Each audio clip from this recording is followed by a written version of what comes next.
In this quick tutorial, I'll show you how to display circular and oval-shaped images on your web page using Hazel Pro. Step 1. Right-click the image you want to style and choose Image Properties. In the Properties panel, change the style to Circle. Hazel Pro instantly transforms the image for you. If your original image is rectangular, this style will display it as an oval. And if your image is a perfect square, it will display as a clean, perfect circle. Step 2. Head over to Preview to see exactly how your page will look once it's published. This is a great way to double-check the shape, spacing, and overall layout before going live.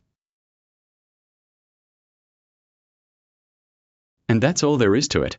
A super fast way to create circular and oval image styles without any coding.